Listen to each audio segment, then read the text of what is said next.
मथुरा और वृंदावन का नाम दुनिया में है। कोई ऐसा दुनिया में नहीं होगा जो भारत में और भारत का परिचय हो जिसके पास वो वृंदावन और मथुरा को न जानता हो। इधर आपने सुना होगा कि एक बहस अचानक छिड़ गई कि सपनों में किसके कौन आया।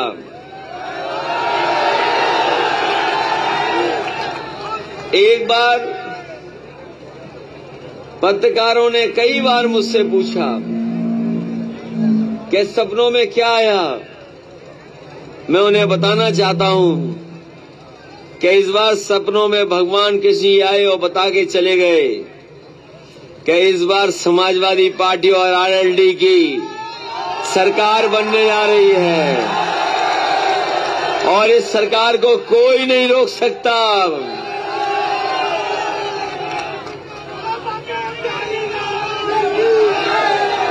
और इसलिए नहीं रोक सकता क्योंकि आपको पता होगा हमारे बाबा मुख्यमंत्री पहले मथुरा से चुनाव लड़ना चाहते थे और फिर अयोध्या से चुनाव लड़ना चाहते थे। मन बना रहे थे प्रयागराज से भी चुनाव लड़ लेंगे, लेकिन देखो कैसी कृपा हुई कि उन्हें अपने घर जाना पड़ा। गोरखपुर में चुनाव लड़ रहे हैं।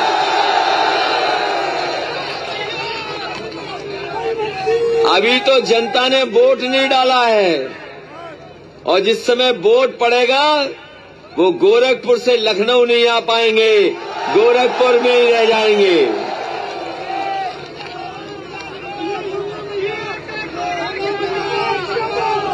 और जहां तक मथुरा का सवाल है, यहां के जो मंत्री हैं उन्होंने बिजली का करंट पूरे उत्तर प्रदेश को दिया है।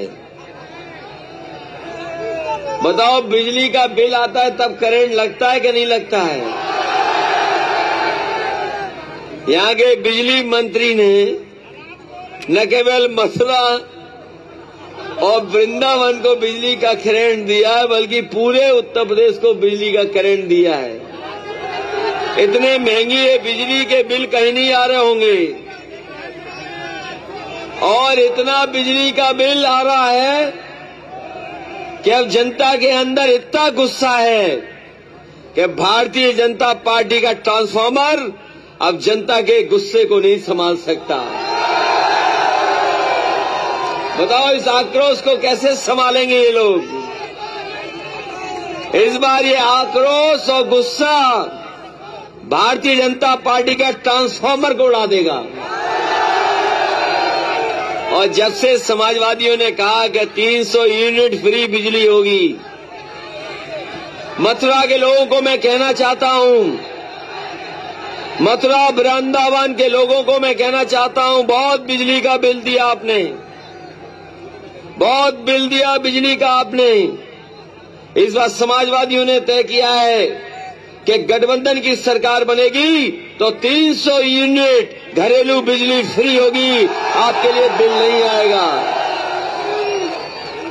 और जैसे ही समाजवादियों ने कहा कि बिजली का बिल 300 यूनिट का नहीं आएगा, बीजेपी के लोग कहने लगे कि हम भी बिजली का बिल आधा कर देंगे।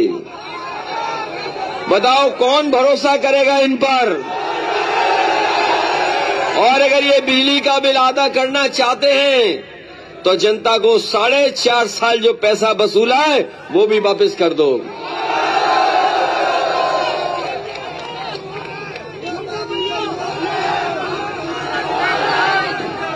इसलिए साथियों, ये सरकार बनाने का चुनाव है।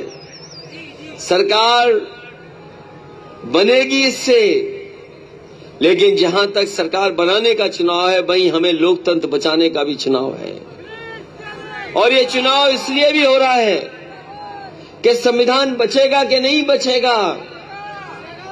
और अगर बाबा साहब भीमराव अम्बेडकर जी ने संविधान दिया है तो ये भारतीय जनता पार्टी के लोग संविधान को खत्म करना चाहते हैं। इसलिए मथुरा के लोगों से मैं कहना चाहता हूं जहां ये सरकार बनाने का चुनाव है, वहीं बाबा साहब भीमराव अम्बेडकर का दिया हुआ हमारा संविधान, उसको भी बचाने का चुनाव है। अभी तक तो किसान अपने खेतों में तार लगा के परेशान थे। अपनी खेती बाड़ी बचाने के लिए किसान लगातार तार लगा करके बैठे हैं, रात भर जग रहे हैं। जैसे ही ये मथुरा आए हैं, हमें बता रहे हैं कि बंदरों का भी बड़ा आतंक है यहां पे। सुना है सरकार ने टेंडर भी किया था बंदरों को पकड़ने के लिए। अभी तक तो सांडों का आतंक था, लेकिन अब यहां आते आते पता लगा कि बंदरों का भी आतंक है। सुना है सरकार ने पकड़ने के लिए टेंडर किया है, टेंडर, लेकिन पता नहीं टेंडर में कौन सा नए तरह का टेंडर किया है कि अभी तक बंदर भी नहीं पकड़े गए हैं। भारतीय जनता पार्टी से बड़ा झूठ कोई और नहीं बोल सकता। भारतीय जनता पार्टी के हर नेता जितने हैं लगातार झूठ बोल रहे हैं। अगर छोटे नेता हैं तो छोटा झूठ बोल रहे हैं, बड़े नेता हैं तो बड़ा झूठ बोल रहे हैं, उससे भी बड़े नेता हैं तो और बड़ा झूठ बोल रहे हैं। इनसे बड़ा झूठा कोई भी नहीं है जो जिस तरीके का झूठ बोल रहे हैं। इन्होंने कहा था कि किसानों की आय दोगुनी कर देंगे। बताओ किसान भाइयों, कहां आपकी आय दोगुनी हो गई? और जिन किसानों ने खाद खरीदी होगी, पहले तो खाद नहीं मिली, और अगर खाद मिली तो बोरी में से 5 किलो की चोरी भारतीय जनता पार्टी ने कर दी। ये भारतीय जनता पार्टी के लोग कह रहे थे कि हवाई चप्पल में चलने वाले हवाई जहाज में चलेंगे। याद है कि नहीं याद है? हवाई चप्पल में चलने वालों को हवाई जहाज में बैठा रहे थे, लेकिन जैसे ही सरकार में आए तो हवाई जहाज भी बेच दिए, और हवाई जहाज जहां खड़े होते हैं हवाई अड्डा, वो हवाई अड्डा भी बेच दिया। पूरे राजनीतिक इतिहास में उठा करके देख लो, कोई इतना फेंकू सरकार नहीं होगी। लेकिन जिस तरीके से बड़ी बड़ी कंपनियां बेची जा रही हैं, बड़े बड़े कारखाने बेचे जा रहे हैं, बड़े बड़े उद्योग बेचे जा रहे हैं, ये फेंकू सरकार तो थी, लेकिन अब ये बेचू सरकार भी है। बीजेपी के पास झांसा देने के अलावा, बीजेपी के पास झगड़ा लगाने के अलावा, बीजेपी के पास झूठ बोलने के अलावा कुछ नहीं है। और अगर किया झूठ ना बोला होता तो हमारे नौजवानों को नौकरी और रोजगार मिल गए होते। बताओ नौजवान कितनों को नौकरी और रोजगार मिले हैं?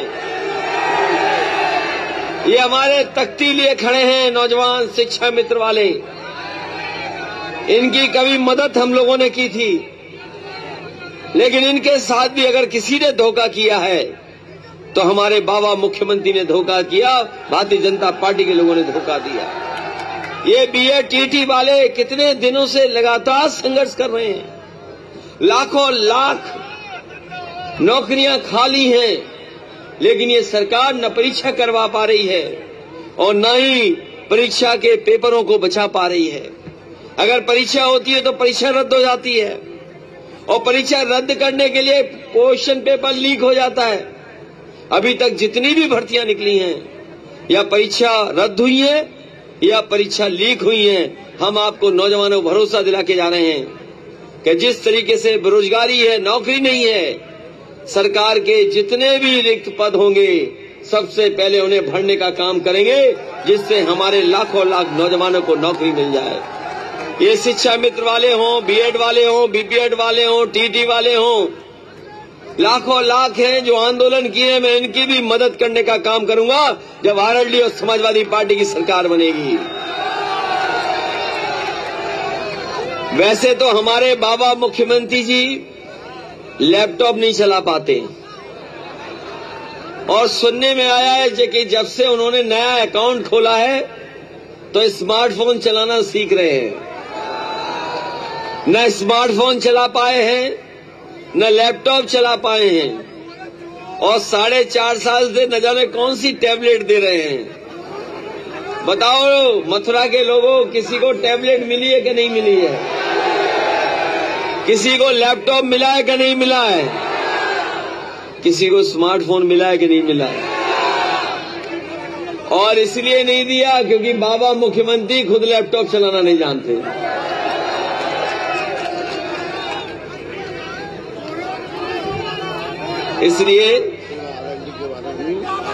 इसलिए मैं आपसे कहना चाहता हूं कि ये चुनाव उत्तर प्रदेश को बनाने का भी चुनाव है। मुझे याद है, बहुत सारे लोगों को इस बात का याद होगा कि जिस समय ये लोग सरकार में आना चाहते थे, इन्होंने कहा कि हम लोग गंगा मैया को साफ कर देंगे, गंगा मैया साफ हो जाएंगी। हमने देखा है कि क्या दुर्दशा है यमुना नदी की। कोई परवाह नहीं, 2 सरकारें डबल इंजन की, 2 बार केंद्र सरकार बन गई, लेकिन अभी भी तक यमुना नदी की सफाई सरकार नहीं करा पाई। हमारी जितनी नदियां हैं सब गंदी हैं, सब मार दी, और जो लाखों लाख रुपया आया, करोड़ों करोड़ों रुपया आया इसके लिए, वो सब उत्तर प्रदेश की सरकार ने बर्बाद कर दिया। जिस तरीके से पानी बह जाता है, उसी तरीके से सब नदियों का पानी जो सफाई के लिए आया था पैसा, सब का सब बहा दिया। आज जब आरएलडी साथ है हमारे, तो ये घबरा गए हैं। जिस समय आरएलडी साथ आ गई समाजवादियों के, वो घबरा गए कि आरएलडी कैसे आ गई इनके साथ। अभी तक तो हमारे लिए बुरा भला कहते थे, लेकिन अब तो आरएलडी के लिए भी बुरा भला कह रहे हैं। कहते हैं कि समाजवादी लोग आरएलडी का साथ छोड़ देंगे, लेकिन हम कह के जा रहे हैं, समाजवादी लोग जब हाथ मिला लेते हैं और साथ खड़ा कर लेते हैं, तो चाहे कुछ हो जाए, समाजवादी लोग नहीं छोड़ते हैं। समाजवादियों ने साथ लिया आरएलडी का, तो आरएलडी का साथ नहीं छोड़ेंगे। और इसीलिए भारतीय जनता पार्टी के लोगों की भाषा बदल गई है। आज भाषा बदल चुकी है, भाषा बदल चुकी है, और ऐसी भाषा जो कोई इस्तेमाल नहीं करता, न कोई बोलता है। हमारे मुख्यमंत्री की तो कमाल की भाषा है, कह रहे हैं कि हम गर्मी निकाल देंगे।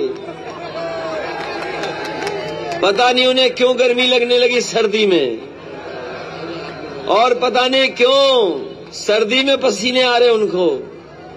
वो इसलिए पसीना आ रहा है क्योंकि जनता इस बार उन्हें सीधे गोरखपुर पहुंचाने वाली है। और अपने मुख्यमंत्री जी से कहना चाहते हैं, बाबा मुख्यमंत्री कुछ जानते नहीं हैं। अगर कुछ जानते होते तो गर्मी निकालने की बात नहीं करते। गर्मी निकालने की मशीन तो हमें पता है कौन सी है। क्या बाबा मुख्यमंत्री कंप्रेसर है क्या? अरे फ्रिज में जो लगा रहता है, जो सर्दी लाता है, क्या कंप्रेसर ही होता है ना? तो क्या हमारे बाबा मुख्यमंत्री कंप्रेसर है? इसलिए इस चुनाव में अपना चुनाव समझना, और मैं आपको भरोसा दिलाता हूं कि समाजवादियों ने हमेशा विकास किया है। आज जो महंगाई है, चाहे वो डीजल की हो, पेट्रोल की हो, चाहे आपके बिजली के बिल की हो, लगातार भारतीय जनता पार्टी ने महंगाई बढ़ाई है। सुना है भारतीय जनता पार्टी के लोग अब डोर टू डोर कैंपेन कर रहे हैं, घर घर जाकर के कैंपेन कर रहे हैं। हम आपके माध्यम से निवेदन करना चाहते हैं जनता से कि अगर भारतीय जनता पार्टी के लोग आए तो घर में रखा हुआ लाल सिलेंडर इनको दिखा दें कि बताओ 14 में क्या कीमत थी, 17 में क्या कीमत थी, और आज खाली पड़े सिलेंडर हैं।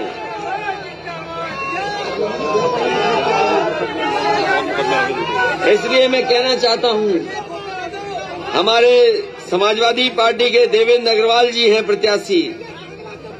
जिस समय समाजवादी सरकार थी, बड़े पैमाने पे काम हुए थे, चाहे वो वृंदावन हो, मथुरा हो, सड़कों से जोड़ने का काम हो, समाजवादी पार्टी के लोगों ने लगातार काम किया है और समाजवादी पार्टी विकास के रास्ते पे मथुरा वृंदावन को आगे ले जाना चाहती है। जहां हम 300 यूनिट फ्री बिजली देंगे, वहीं हम अपने पुरानी पेंशन को भी बहाल करने का काम करेंगे। जिस तरीके से पुराने सरकार में नौजवानों को लैपटॉप दिया था, कोई मोहल्ला ऐसा नहीं होगा जिसमें समाजवादी सरकार के समय किसी न किसी बच्चे को लैपटॉप न मिला हो।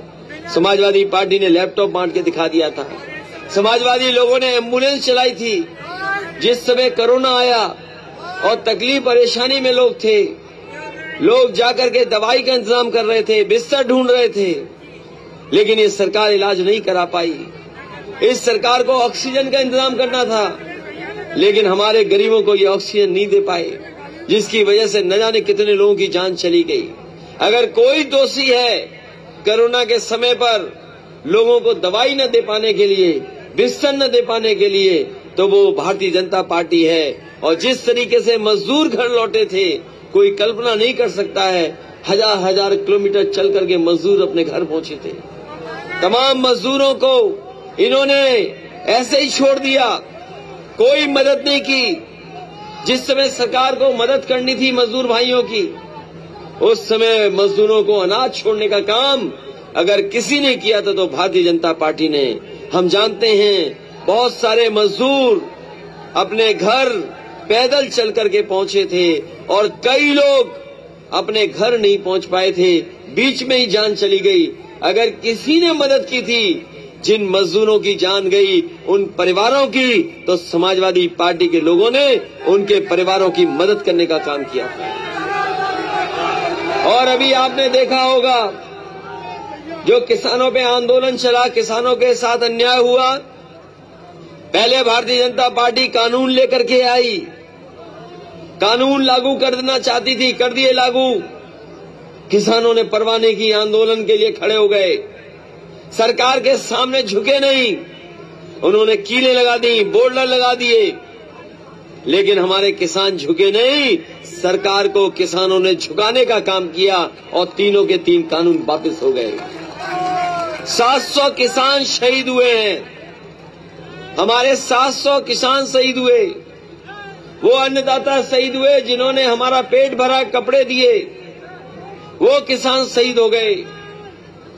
अगर भारतीय जनता पार्टी का एक एक प्रत्याशी कान पकड़ करके 700 उठक बैठक भी लगाएगा, तब भी हमारा उत्तर प्रदेश का किसान और देश का किसान भारतीय जनता पार्टी को माफ करने वाला नहीं है।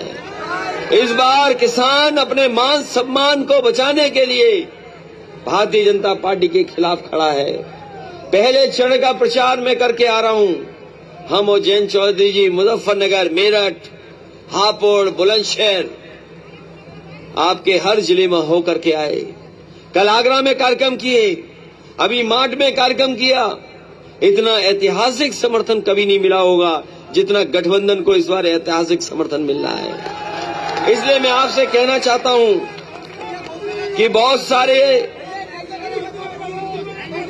सारे ऐसे हैं सवाल जहां पर हम आपको भरोसा दिलाते हैं। जो वृंदावन में रहते होंगे, जाकर के देखिए, वृंदावन में घाट और लखनऊ से अच्छा नदी का किनारा हम बनाना चाहते थे, काम शुरू हो गया था। और आज भी पता करो, बजट का 200 करोड़ रुपया पड़ा होगा, लेकिन इस सरकार ने उसको आगे नहीं बढ़ाया। आज यमुना नदी वैसी की वैसी है, घाट वैसे ही वैसे हैं। मैं आपको भरोसा दिला के जा रहा हूं, समाजवादियों की सरकार बनेगी तो लखनऊ से अच्छा नदी का किनारा अगर कहीं बनेगा तो वृंदावन में बनेगा, इस क्षेत्र में बनेगा। वो समाजवादी पार्टी के लोग बना करके दिखाएंगे। और केवल यही नहीं, अगर लखनऊ में एक उदाहरण दिया है कि गोमती कैसे साफ बह सकती है, तो मथुरा के अंदर भी यमुना साफ बहेगी। उसका इंतजाम अगर कोई करेगा तो समाजवादी लोग कर करके दिखाएंगे। समाजवादी सरकार थी तो महाराजा अग्रसेन और भगवान परशुराम जयंती के दिन छुट्टी होती थी। पता नहीं हमारे बाबा जी कितना काम करते हैं, छुट्टी नहीं कर रहे हैं। बाबा जी हमारे 24-24 घंटे काम करते हैं, सोते नहीं हैं। सुना है धुआं उड़ाने से नींद नहीं आती है।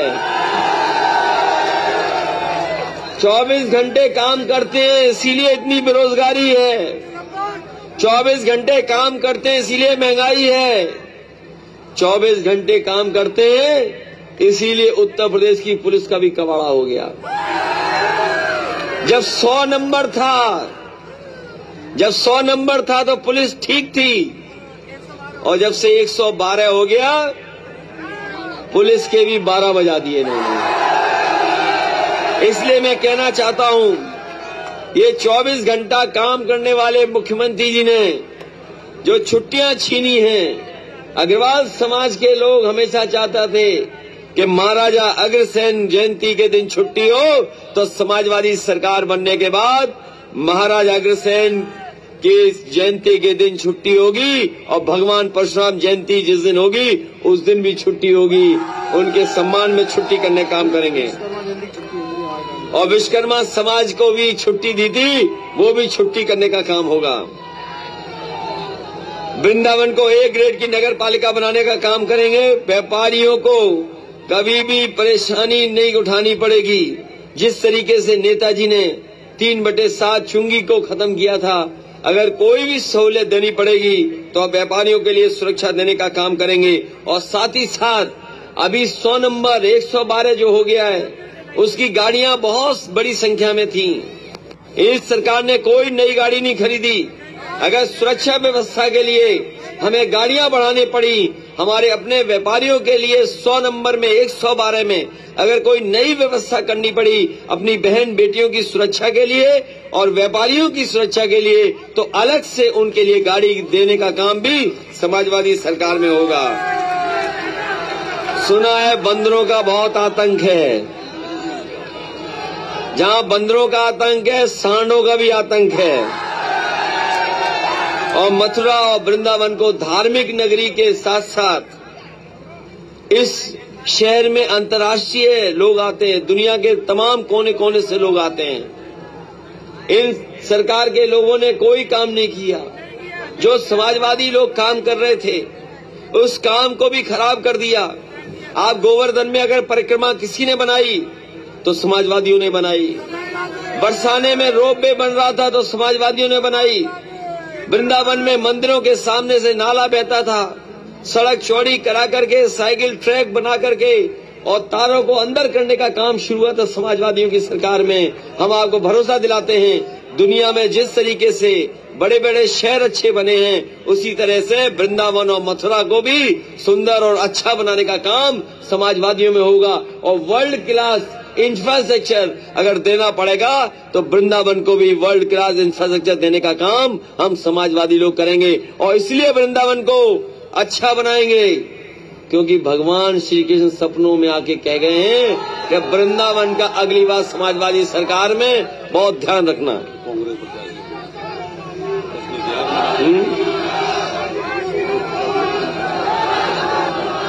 इसलिए याद रखना, ये चुनाव भाईचारा बनाम भारतीय जनता पार्टी है। भारतीय जनता पार्टी नकारात्मक राजनीति कर रही है। Bharatiya Janata party negative politics कर रही है। समाजवादी पार्टी मेल जोल की पॉलिटिक्स कर रही है, सबको साथ लाके पॉलिटिक्स कर रही है। समाजवादी पार्टी गंगा जमुनी तहजीब को बचा करके और सभी धर्मों का सम्मान करके आगे बढ़ना चाहती है। अगर कांग्रेस पार्टी कमजोर नहीं होती तो आज भारतीय जनता पार्टी नहीं दिखाई देती। मुझे लग रहा है इस बार कांग्रेस का तो खाता कहीं नहीं खुलने वाला है। कहीं खुलने वाला हो तो बताओ, कहीं खुला हो तो बताओ।